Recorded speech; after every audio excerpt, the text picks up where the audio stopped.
So hello everyone, welcome back to my channel my creations में मैं लता आप लोगों का स्वागत करती हूँ। तो फ्रेंड्स, अभी ना शाम का टाइम हो गया है और 6 बजने वाले हैं और मैं आज अभी आई हूँ अपने होम बुटीक में। वही एग्जाम चल रहे हैं बच्चों के, तो टाइम निकालना ना बहुत ज़्यादा मुश्किल हो रहा है। सिलाई का काम काफ़ी इफेक्टेड हो जाता है, वीडियोस का भी काम इफेक्टेड हो रहा है मेरा, बट जैसे तैसे मैनेज करने की कोशिश कर रही हूँ। तो अभी शाम को आई हूँ, सोचा कि बच्चे ट्यूशन्स गए हैं इस वजह से, तो मैंने अपना घर का मतलब डिनर तक का काम निपटाया है। बस रोटियां बनाने वाली मेरी रह गई है, तो मैं एक गाउन की कटिंग करने वाली थी, तो सोचा आप लोगों के साथ भी शेयर कर देती हूँ। आई होप जो बिगनर्स होंगे उनके हो सकता है काम आ जाए। ये अस्तर का कपड़ा है जिसको मैंने वॉश नहीं किया है, तो ज़रूरी नहीं है। देखिए अभी वैसे भी ना टाइम बिल्कुल नहीं है, तो इसको धोकर प्रेस करना इतना मेरे पास टाइम नहीं है। और ये साड़ी के फैब्रिक में यूज़ होने वाला है, तो इतना ज़रूरत भी नहीं है कि इसको धो करें, क्योंकि ये जो कपड़ा होता है ना साड़ी का, ये सुंगड़ने वाला नहीं है, श्रिंक नहीं होगा ये कपड़ा। तो ऐसा ज़रूरी नहीं है कि हर कपड़े के ऊपर ही हमें धोकर लगाने की जरूरत है। तो इस साड़ी का आज मैं कट करने वाली हूँ। ये न्यू ही साड़ी है, लेकिन ये गाउन आप अपनी साड़ी से रीयूज भी कर सकते हैं। आपकी कोई पुरानी साड़ी रखी है, आप गाउन बनाना चाहते हैं, तो आप उसका गाउन बना सकते हैं। तो आप बने रहिएगा, वीडियो में देखिएगा कि मैं इस गाउन की कटिंग है जो किस तरीके से करती हूँ। तो ये है पूरी साड़ी, ठीक है। और ये है पल्लू। तो मैंने दो तरीके का अस्तर लिया है यहाँ पर, ये देखिए ग्रीन और एक ये पर्पल। तो पर्पल लगेगा नीचे के पार्ट में और ग्रीन लगेगा ऊपर के पार्ट में, दोनों को ही मैंने अलग अलग लिया है। सबसे पहले हम कटिंग करेंगे ग्रीन पार्ट की। तो ये देखिए, इसमें से हमने ऊपर का पार्ट है जो निकालना है। चलिए फिर कटिंग स्टार्ट करते हैं। यहाँ मैंने सबसे पहले अस्तर के पार्ट को है जो बिछा लिया है, और यहाँ पर मैंने डबल फोल्ड किया है, फोर फोल्ड नहीं किया है। सबसे पहले मैं एक पार्ट की कटिंग करूँगी और फिर दूसरे पार्ट की कटिंग करूँगी। तो सबसे पहले हमें लेंथ को मेजर करना है। इसकी लेंथ का निशान मैं 16 इंच के ऊपर लगा रही हूँ, ताकि कपड़ा ऊपर नीचे होगा तो मैं कट कर लूँगी। 15.5 इंच के ऊपर भी आप इसका निशान लगा सकते हैं। 14.5 इंच मुझे इसको रेडी रखना है। तो ये गाउन की कटिंग आज मैं इस वीडियो में आप लोगों के साथ शेयर कर दूंगी, फिर मैं स्टिचिंग वीडियो भी आप लोगों के साथ जल्दी ही शेयर कर दूंगी। तो यहाँ पर 7 इंच के ऊपर मैंने निशान लगाया है, और आर्म होल हम ले लेंगे 7.5 इंच का। इस तरीके से एक बॉक्स तैयार कर लेंगे, और यहाँ पर हम फिटिंग का निशान लगाएंगे। तो जितनी भी फिटिंग है उसके अकॉर्डिंग आप निशान लगा लीजिए। यहाँ पर मैं 9 इंच के ऊपर निशान लगा रही हूँ, 2 इंच का मार्जिन ले रही हूँ।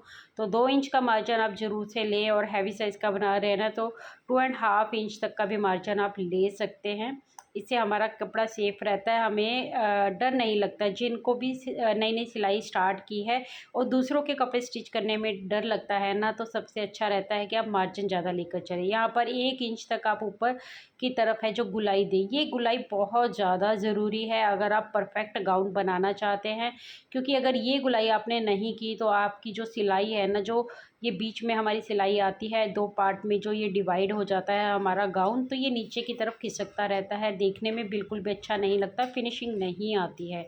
तो इस तरीके से आप कटिंग करते वक्त बिल्कुल ध्यान दें ज़रूर से कि जब भी हमें गाउन बनाना है दो पार्ट में, चाहे आप अम्ब्रेला गाउन बना रहे हैं या फिर प्लेटेड गाउन बना रहे हैं, ये मैं प्लेटेड गाउन बना रही हूँ, तो इसमें भी आपको 1 इंच तक ऊपर गुलाई ज़रूर से देनी है। तो ये देखिए, ये फ्रंट के पार्ट की मैंने कटिंग का निशान लगा लिया है। अब हम फटाफट से इसकी कटिंग कर देते हैं। तो ये मैं न्यू साड़ी से बना रही हूँ गाउन, और आप चाहें तो अपनी पुरानी साड़ी को भी इन दिनों यूज़ कर सकते हैं। देखिए फेस्टिवल सीज़न चल रहा है, हर किसी को नए नए कपड़े पहनने का शौक़ होता है, लेकिन ज़रूरी नहीं है आप कपड़ों के ऊपर हर बार नए कपड़ों के ऊपर इन्वेस्ट करें। अगर आप सिलाई करना चाहते हैं और घर बैठे सिलाई सीखना भी चाहते हैं ना, तो आप अपने कपड़ों को रीयूज़ कर सकते हैं। घर बैठे अपनी नई नई ड्रेसेस हैं जो वो तैयार कर सकते हैं। नवरात्रि स्टार्ट हो चुके हैं, और नवरात्रों में क्या है ना कि गरबा खेला जाता है, डांडिया खेलने के लिए लोग बाहर जाते हैं। हमारी सोसाइटी में भी डांडिया होता है, लेकिन इस बार ना अभी कुछ समझ में नहीं आ रहा है हो रहा है या नहीं हो रहा है, बट हाँ दुर्गा पंडाल लगना स्टार्ट हो चुका था बहुत पहले से ही। ये 4th या 5th नवरात्रे पे है जो पूरी तरीके से तैयार होता है। यहाँ पर 4 इंच के ऊपर आप निशान लगा लीजिए और ये देखिए ये ऊपर आपको इस तरीके से गुलाई देनी है। हाफ इंच की गुलाई देते हुए आप इस तरीके से आर्म होल को है जो कटिंग कर सकते हैं। आप चाहें तो एक आर्म होल स्केल जो आता है वो भी अपने पास रख सकते हैं। मैं अभी बहुत जल्दी में कटिंग कर रही थी, इसलिए मैंने आर्म होल नहीं देखा, तो मैंने फटाफट से ये कटिंग का निशान लगा लिया। इस तरीके से हल्के हाथों से आपको गुलाई देनी है। बस प्रैक्टिस करेंगे ना तो एकदम सही तरीके से आपको प्रैक्टिस करके आ जाती है। बिगनर्स के लिए बता रही हूँ। और हाफ इंच का हमें जो शोल्डर है वो भी डाउन करना बहुत ज़्यादा ज़रूरी है, तो वो भी मैंने निशान लगा दिया है। अब मैं इस फ्रंट पार्ट के ऊपर ही बैक पार्ट की कटिंग भी कर दूँगी। नीचे मैंने कपड़ा बिछा लिया था, तो देखिए इस तरीके से आप कटिंग कर सकते हैं या फिर आप फोल्ड भी कर सकते हैं। मैंने 4 फोल्ड नहीं किया, मैंने पहले फ्रंट पार्ट की कटिंग निशान ही लगाया, मैंने कटिंग तो नहीं की। अब यहाँ पर अगर आप इस तरीके से कटिंग कर रहे हैं तो आप ध्यान दें कि नीचे की जो कटिंग है वो आपको बिल्कुल एकदम बराबर करनी है। दोनों ही पार्ट में गुलाई देनी है आपको, और ये जो फिटिंग का है ये भी सेम रहेगा। बट यहाँ पर आकर आर्म होल की तरफ आपको ध्यान देना है। आपको फ्रंट के ऊपर के पार्ट को उठाना है और फिर ऊपर के पार्ट की कटिंग आपको करनी है। ये ध्यान देना बहुत ज़्यादा ज़रूरी है, अदरवाइज़ आप सिंगल ही कटिंग करें अगर आपको कन्फ्यूज़न होती है। बट मैंने शुरू से ही हमेशा ऐसे ही कटिंग की है, तो मैं इसी तरीके से कटिंग करती हूँ। चाहे मुझे ब्लाउज़ की कटिंग करनी हो, कोई भी ड्रेस की कटिंग करनी हो, सूट की कटिंग करनी हो, तब भी मैं ऐसे ही करती हूँ। मैं दोनों पार्ट को ऊपर नीचे रखती हूँ और फ्रंट पार्ट के पहले आर्म होल की कटिंग करती हूँ। तो देखिए जिस तरीके से मैंने गोलाई का निशान लगाया था उसी तरीके से उसके ऊपर कटिंग करते जाएंगे अब हम। अच्छा, अगर आप बिगनर्स हैं, आपको नहीं पता चलता आपको बैक पार्ट कितना रखना है, तो आप ऊपर फिर से वही उसी तरीके से निशान लगाए हाफ इंच की गुलाई का। लेकिन हाँ, अगर हैवी साइज़ बना रहे हैं ना तो आप पीछे की गुलाई का 1 इंच तक भी निशान लगा सकते हैं आराम से। देखिए हमेशा कपड़ा अपना सेफ साइड में रखना चाहिए और कटिंग करते वक्त उसके बाद जब आप स्टिचिंग करते हैं तब भी आप थोड़ी सी इनमें कटिंग कर सकते हैं उस टाइम पर। तो अभी देखिए ये मैंने निशान लगाया है हाफ इंच के ऊपर। तो ये उनको नवरात्रे में ही पहनना है, डांडिया प्रोग्राम के ऊपर। तो इस तरीके से उन्होंने अपनी साड़ी को है जो गाउन में कन्वर्ट कर दिया, और यकीन मानिए इसका लुक बहुत ज़्यादा अच्छा आने वाला है। जिस तरीके से ये साड़ी एकदम सिंपल दिखाई दे रही थी, लेकिन गाउन में ये और भी ज़्यादा अट्रैक्टिव दिखाई दे रही है। अच्छा, मैं आपको बता रही हूँ कि हमें बैक पार्ट के ऊपर ना प्लेट देनी है। प्लेट मैं फ्रंट में भी दूंगी गाउन में और बैक में भी दूंगी। यहाँ पर आप 5 इंच का निशान लगा लीजिए। जो लंबाई है, लेंथ है, वही 10.5 इंच जो हम निशान लगाते हैं उसके अकॉर्डिंग आप लगा लीजिए। और इस पर यहाँ पर थोड़ा सा कैंची से टक का निशान लगा लीजिए और इस तरीके से आप टैप करके दूसरी तरफ भी निशान को ट्रांसफ़र कर सकते हैं। और इसको दोबारा से चौक से एकदम डार्क कर लीजिए दूसरे निशान को भी, ताकि आपको ना स्टिचिंग करते हुए ज़्यादा प्रॉब्लम का सामना ना करना पड़े, बार निशान ना लगाना पड़े। इसलिए कटिंग करते वक्त ही आप इन निशानों को भी बहुत अच्छे से लगा लें। तो ये देखिए 10.5 के ऊपर निशान लगाया है मैंने। अब इस निशान को हम एकदम स्ट्रेट कर लेंगे। तो इस निशान को भी दूसरी तरफ हमें ट्रांसफ़र करना है, लेकिन उससे पहले आपको एक निशान और लगाना है जो हम आर्म होल की तरफ लगाते हैं। तो जहाँ पर ये बिल्कुल कॉर्नर नज़र आ रहा है ना, आपको अपनी इंची टेप को सीधा ऐसे ही रखना है और जो नीचे निशान लगाया है ना उससे इसका गैप 2 इंच के आसपास होना चाहिए। 2 इंच आप आराम से ये निशान ऐसे देख सकते हैं, 2 इंच तक उसकी लेंथ होनी चाहिए। तो और कोई भी निशान मैं नहीं लगाऊंगी। इसी तरीके से हमें ब्लाउज़ पर भी निशान लगाने होते हैं 2-2 इंच के गैप पर। तो ये 2 निशान मैंने लगाए हैं, ये 2 प्लेट्स ही मैं यहाँ पर डालूँगी। इससे ना काफ़ी अच्छी फिनिशिंग आ जाती है ऊपर के पार्ट की और हमारा गाउन देखने में काफ़ी अच्छा लगता है। तो दोनों निशानों को मैंने यहाँ पर भी ट्रांसफ़र कर लिया है। अब स्केल की सहायता से मैं दोनों को एकदम डार्क कर दूँगी ताकि स्टिचिंग करते वक्त मुझे बिल्कुल भी प्रॉब्लम ना हो। मैं बिल्कुल स्टेप बाय स्टेप आप लोगों के साथ ये वीडियो शेयर कर रही हूँ, इसलिए कर रही हूँ ताकि कोई बिगनर्स भी घर बैठे भी अगर सिलाई सीख रहा है या फिर नया काम स्टार्ट किया है और दूसरे के कपड़े सिलने में, देखिए शुरुआत में हर किसी को डर लगता है, तो घबराने की डरने की बिल्कुल भी ज़रूरत नहीं है। आप मेरी भी वीडियो देख सकते हैं और भी यूट्यूब पे ढेरों वीडियोज़ हैं इस टाइप की बनी हुई होती हैं। आपको जिसका समझाने का पैटर्न समझ में आए आप उस तरीके से उनको फॉलो करके वीडियोस देख सकते हैं और अपनी सिलाई की काम को और आगे बढ़ा सकते हो, उसमें फिनिशिंग ला सकते हो, सीख सकते हो। तो घर बैठे देखिए सिलाई सीखना अब आज के टाइम पर बिल्कुल भी मुश्किल नहीं है, अब बस आपके अंदर ना लगन होनी चाहिए। तो देखिए अब मैं ना जो साड़ी का पार्ट है पल्लू की साइड से मैं यहाँ पर पहले तो मैं चेक कर रही हूँ कि मैं किस तरीके से इस पैटर्न को लूँ, क्योंकि दो पार्ट मुझे निकालने हैं, फ्रंट का भी और बैक का भी। स्लीव्स इसमें से बिल्कुल नहीं निकलने वाली है। कोई कोई साड़ी में ना पल्लू काफ़ी लेंथ में होता है, लेकिन आप देख सकते हैं ये सिर्फ 1 मीटर के आसपास का ही है और पूरा पूरा है। और इस तरीके से जब मैं देख रही हूँ ना तो यहाँ से छोटा पड़ रहा है, मतलब विड्थ इसकी छोटी पड़ रही है। इस तरीके से मैं रख रख के देख रही हूँ, तो मुझे समझ में आया कि मुझे इसी तरीके से इसकी कटिंग है जो करनी पड़ेगी। तो जिस तरीके से मैंने रखा हुआ बॉर्डर देखिए आप मेरी तरफ है, और इस तरीके से मैंने इसको बिछा लिया है अस्तर को। अब काम बिल्कुल भी मुश्किल नहीं है, जिस तरीके से हमने अस्तर की कटिंग कर रखी है उसी तरीके से हम इस पार्ट की कटिंग कर देंगे। तो देखिए साड़ी का पार्ट मैंने ना डबल फोल्ड ही कर रखा है और मैंने फ्रंट का अस्तर बिछाया हुआ है। तो कटिंग करते वक्त बिल्कुल ध्यान देने की ज़रूरत है आपको कि आपको आर्म होल की तरफ जब लेकर आना है ना तो आप एक्स्ट्रा कपड़ा कट करके चले। 1 इंच के आसपास आपको कपड़ा एक्स्ट्रा कट करके चलना है, या तो आप निशान लगा लीजिए। देखिए मुझे आदत है कटिंग करने की और ये इसी तरीके से मैं अपनी कटिंग करती हूँ। तो देखिए एक्स्ट्रा मैंने कैंची को घुमा लिया है उसी तरीके से, ताकि जब मैं दोनों पार्ट को अलग अलग करूँगी तो फ्रंट की कटिंग मैं कर लूँगी और बैक पार्ट पर ये बिल्कुल एकदम परफेक्ट आएगा। इसी तरीके से मैं कटिंग करती हूँ। आप चाहें तो अलग अलग करके कर सकते हैं, लेकिन बिल्कुल भी मुश्किल नहीं है। जिस तरीके से हम आदत डाल लेते हैं हमें उसी तरीके से हमारा हाथ बैठ जाता है। देखिए कटिंग करने का तरीका सबका अलग अलग होता है, तो जिस तरीके से आपको समझ में आए ना उस तरीके से आप इसको कटिंग कर लीजिए। ये देखिए अब मैं क्या करूँगी, बस फ्रंट का है ना जो उसकी थोड़ी मुझे यहाँ पर कपड़े को कट करना पड़ेगा, वो मैं स्टिचिंग करते वक्त भी कट कर सकती हूँ। अब मैं आपको दिखा रही हूँ ये पैटर्न इस तरीके से आएगा। नेक है जो वो मैं पेस्टिंग वाली बुकरम जो नेक बने हुए आते हैं उसी का यूज़ करने वाली हूँ, वो मैं स्टिचिंग करते हुए आपको दिखा दूँगी। अब हम बढ़ते हैं आगे। ये है बैक का पार्ट, इसको भी दिखा देती हूँ आपको इस तरीके से। ये देखिए आप चाहे तो कच्चा टांका लगा लीजिए या फिर आप पिन्स का यूज़ कर सकते हैं। अभी मैं कुछ भी नहीं कर रही हूँ, मैं बस इनको फोल्ड करके रख रही हूँ। स्टिचिंग करते हुए ही मैं इनकी तरफ ध्यान दूँगी और ये कपड़ा एकदम बैठ जाता है। आप चाहे तो थोड़ी सी प्रेस चला लेना तो भी उस आसानी से कपड़ा बैठ जाता है। बाकी आप कच्चा करके भी इसको रेडी कर सकते हैं। बैक पार्ट के नेक की कटिंग अभी मैं साथ के साथ कर रही हूँ और ये बहुत ज़्यादा डीप मुझे नहीं बनाना है, तो जितनी भी आपको लेंथ रखनी हो आप उतनी ले सकते हैं। मैंने ये 5 इंच के आसपास या 6 इंच के आसपास रखी होगी, तो इस तरीके से मैं इसकी कटिंग अभी साथ के साथ कर दूँगी। और 2.5 इंच के विड्थ के ऊपर ही आपको कटिंग करनी होती है। जो सीज़र को है ना ऊपर की तरफ बिल्कुल सीधा रखे, कभी भी इसको तिरछा मत लेके जाए, अदरवाइज़ आपके शोल्डर हैं जो वो गिरने लग जाते हैं। तो नेक की कटिंग करते हुए ना आपको इस चीज़ का ध्यान रखना है, 2 से 2.5 के बीच में, 2.5 से बिल्कुल भी ऊपर नहीं होना चाहिए आपका।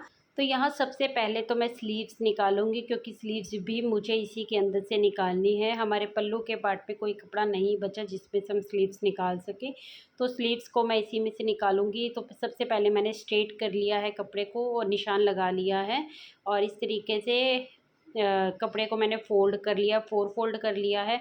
अच्छा यहाँ पर मैं पफ स्लीव्स की कटिंग आप लोगों के साथ शेयर कर रही हूँ। पहले भी मैंने शेयर की थी तो मुझे कमेंट भी आया था कि समझ नहीं आया अच्छे से, तो आप इसकी वीडियो दोबारा शेयर करना। तो मैं आज आपको फिर से पफ स्लीव्स के बारे में बता रही हूँ, तो आप ध्यान से देखिए। देखिए सबसे पहले तो हमने स्ट्रेट निशान लगा लिया है कपड़े को सीधा करने के लिए। अच्छा इसमें कपड़ा थोड़ा सा एक्स्ट्रा लगता है हमारी नॉर्मल स्लीव से, तो आप उस बात का ध्यान रखिए। सबसे पहले निशान हम लगाएंगे जितनी भी हमें लेंथ चाहिए स्लीव्स की, तो लेंथ का मैंने निशान लगा लिया है। यहाँ पर मुझे 10.5 इंच के आसपास तैयार चाहिए, और यहाँ पर भी निशान लगा लेंगे हम कि फोल्डिंग का निशान कितना होगा, मतलब 5.5 इंच के ऊपर 6 इंच का निशान मैंने यहाँ पर लगाया है। तो 6 इंच पर यहाँ पर मैंने फिटिंग का निशान लगाया है, 2 इंच का मैंने मार्जिन ले लिया है। इस निशान को अब हम आर्म होल के निशान से मिलाएंगे। तो सबसे पहले आर्म होल चेक कर लेंगे कि हमें आर्म होल कितना रखना है। तो यहाँ पर मैं 10.5 इंच के आसपास आर्म होल है जो वो कट कर रही हूँ। तो सबसे पहले इस निशान को हम मिला लेंगे फिटिंग वाली निशान के साथ, और नीचे मार्जिन का भी हम ले लेंगे। ठीक है। तो यहाँ पर ये मार्जिन का कपड़ा रह जाएगा। अब हम निशान लगाएंगे सबसे पहले कि हमें आर्म होल को कितना रखना है। तो यहाँ पर हमें 3 इंच का है जो निशान लगाना है। ये देखिए, पहले मैं आर्म होल चेक कर रही हूँ यहाँ पर कि मुझे आर्म होल कितना रखना है। तो मुझे 9 इंच का आर्म होल है जो मैंने निशान लगा रखा है, और 8.5 तक आर्म होल मुझे रेडी रखना है। और ये देखिए, यहाँ पर 3 इंच के ऊपर मैंने निशान लगा लिया है। यहीं से मैं इस आर्म होल की गुलाई का निशान लगा लूँगी। तो इस तरीके से यहाँ पर आप निशान लगा लीजिए। आप चाहें तो यहाँ पर भी आप स्केल का यूज़ कर सकते हैं, बट मैं यहाँ पर ऐसे ही निशान लगा रही हूँ। हल्के हाथों से आप निशान लगाइए। और ये देखिए, अब ऊपर की तरफ का निशान हमें लगाना है, जिससे हमारी पफ स्लीव्स हैं जो बनकर रेडी होंगी। तो ये बिल्कुल भी मुश्किल नहीं है पफ स्लीव्स बनाना। सबसे पहले हम ऊपर का निशान लगाएंगे, और ये निशान आपको 5 इंच के ऊपर लगाना है। 1/2 इंच आप एक्स्ट्रा ले सकते हैं, क्योंकि कटिंग वगैरह करते वक्त वो निकल जाएगा। तो यहाँ पर 5.5 इंच मैंने लिया है। स्ट्रेट लाइन आप ड्रॉ कर लेंगे यहाँ पर, और फिर आपको निशान लगाना है दूसरा, जो हमारी नीचे वाली लाइन पर लगेगा। तो नीचे वाली लाइन को हमें ऊपर वाले उससे मिलाना है, आर्म होल को ऊपर तक मिलाना है। तो सबसे पहले हम जो बीच वाली लाइन हमने स्ट्रेट ड्रॉ कर रखी है उसके ऊपर निशान लगाएंगे। तो ये निशान भी हमने 5 इंच का लगाना है। तो आप 5 इंच के ऊपर निशान लगा लीजिए। तो इस तरीके से 5 इंच के ऊपर निशान लगाने के बाद आपको इस निशान को ऊपर वाले निशान से मिलाना है। तो ये गुलाई देते हुए आपको एकदम मिलाना है। आप देख सकते हैं किस तरीके से मैं इस निशान को लेकर जा रही हूँ। आप ऊपर से निशान को ड्रॉ करना स्टार्ट करें और नीचे आर्म होल की तक उसको लेके जाना है। इस तरीके से ये निशान को पहले हमने एक दूसरे के साथ मिला दिया है, फिर हमने कर्व करते हुए ना नीचे की तरफ इसको मिला देना है इस तरीके से। तो ये जो ऊपर का निशान है, 2 निशान, इसके बीच में ही हमारी पफ्स हैं जो वो बनकर रेडी होंगी। और बिल्कुल भी आप ना घबराएं नहीं। अगर आपको ये स्लीव्स बनाने में दिक्कत आती है तो किसी कस्टमर का बनाने से पहले आप इसको अपने लिए है जो रेडी कर सकते हैं। आप अपने ऊपर ट्राई कर सकते हैं। जो भी देखिए हम सिलाई वगैरह करते हैं, कई बार कपड़े बच जाते हैं, तो उस पर भी आप इस स्लीव्स को है जो तैयार करके देख सकते हैं। बहुत अच्छी लगती है, खासकर गाउन्स वगैरह पे ये स्लीव्स बहुत अच्छी जाती है, इसीलिए मैंने भी इसके ऊपर ये बनाई है। और बनने के बाद ये बहुत अच्छी लगने वाली है। देखिए, साथ ही में मैंने 1/2 इंच का है ना जो गुलाई के साथ फ्रंट का भी निशान लगा लिया, जिसके ऊपर हम कटिंग करेंगे। तो इस तरीके से ही आपको भी कटिंग करके इसको रेडी कर लेना है। तो मैं आपको बता रही थी, जैसे कपड़े कई बार बच जाते हैं ना, तो उसके ऊपर भी आप स्लीव्स की डिज़ाइंस वगैरह बनाकर दे सकते हैं। ये देखिए, अंदर पर जैसे कटिंग करते हैं ना, तो वो भी आपको कटिंग ज़रूर से करनी है। जो निशान लगाया है वो उसी निशान के ऊपर मैं कटिंग कर लूँगी। अच्छा, यहाँ पर फ़ैन चल रहा था तो इसलिए कपड़ा बार बार उड़ रहा था, तो मैंने स्केल ले लिया है। और यहाँ पर कटिंग करते हुए आपको ध्यान देना है, आपके हाथ में जो कपड़ा है वो ऊपर का होना चाहिए। मतलब फ्रंट के हिस्से की कटिंग कर रहे हैं ना हम, तो नीचे का कपड़ा गलती से कट ना जाए, इसका आप खास ध्यान रखें, अदरवाइज़ आपकी स्लीव्स ख़राब हो जाएंगी। तो अब मैं आपको बताती हूँ किस तरीके से ये स्लीव्स का पैटर्न है जो बनेगा। पफ्स कैसे बनेंगी इसकी अभी आप लोगों को समझ में नहीं आ रहा होगा। मैं इसको खोल कर भी कपड़े को आप लोगों को समझाऊंगी, और बाकी स्टिचिंग की वीडियो आप लोगों के साथ मैं शेयर करूंगी, जिससे आपको बहुत अच्छे से ये स्लीव्स बनानी आ जाएगी। तो नीचे का जो एक्स्ट्रा पार्ट था वो भी हम कटिंग कर लेंगे, क्योंकि हमने स्ट्रेट लाइन ड्रॉ की हुई थी, उसी के ऊपर कटिंग कर लेनी है। तो ये जो ऊपर का पार्ट है और ये जो नीचे की सिलाई लगी हुई है ना, बस इतनी दूरी पर है जो पफ्स बनेंगी। अभी मैंने बाजू को खोल लिया है, और ये देखने में थोड़ी आपको समझ नहीं आ रही होगी। देखिए, इस तरीके से है, पफ्स इस तरीके से बन जाएंगी, और इनको जोड़ना भी बिल्कुल ईजी है। मैं वो भी स्टिचिंग वीडियो में आप लोगों के साथ शेयर करूँगी।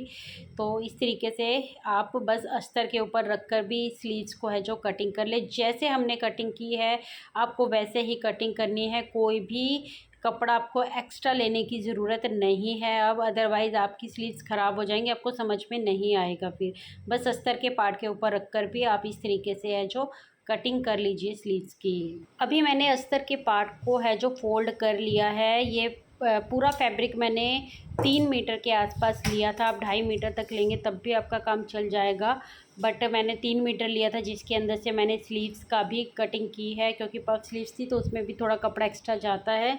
तो इस तरीके से कपड़ा हम सही लेकर चलते हैं ना, तो हमारे काम में फिनिशिंग दिखती है। अदरवाइज़ जोड़्स वगैरह काफ़ी आ जाते हैं, तो उससे एक अच्छा काम नहीं लगता है।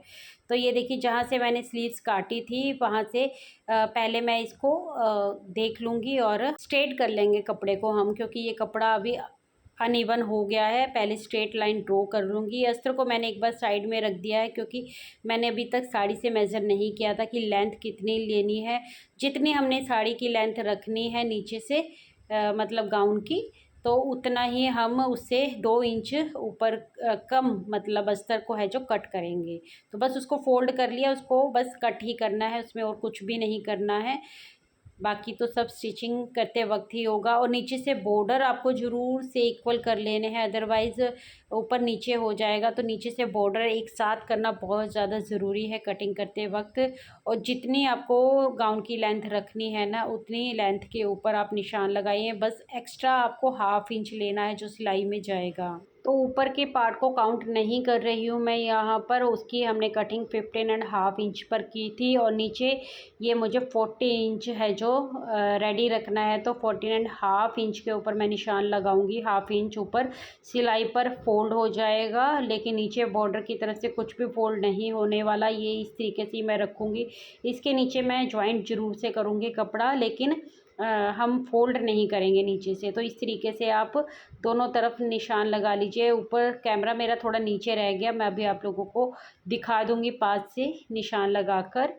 तो इस तरीके से मैंने इसको निशान को कंप्लीट कर लिया था। एक निशान लगा लीजिए आप, और फिर आप ऊपर की तरफ से भी निशान लगा सकते हैं नाप कर। तो एकदम सीधे स्ट्रेट निशान आप यहाँ पर लगा लीजिए, और स्केल से भी सीधा कर लीजिए और फिर कटिंग कर लीजिए। ये निशान आपका ऊपर नीचे नहीं जाना चाहिए कहीं से भी, क्योंकि ये पूरे गाउन की फिनिशिंग से आएगी। और ये देखिए, जो हमारा एक्स्ट्रा फैब्रिक ऊपर से सिलाई साड़ी से कट हो रहा है ना, इसी का यूज़ हम इसमें नीचे बॉर्डर के ऊपर करेंगे। इससे क्या होगा ना कि बॉर्डर के ऊपर जब हम इस कपड़े को यूज़ करेंगे तो बॉर्डर में फिनिशिंग आ जाएगी। नीचे बुकरम वगैरह यूज़ करने की या पेस्टिंग पेपर यूज़ करने की ज़रूरत नहीं पड़ेगी यहाँ पर।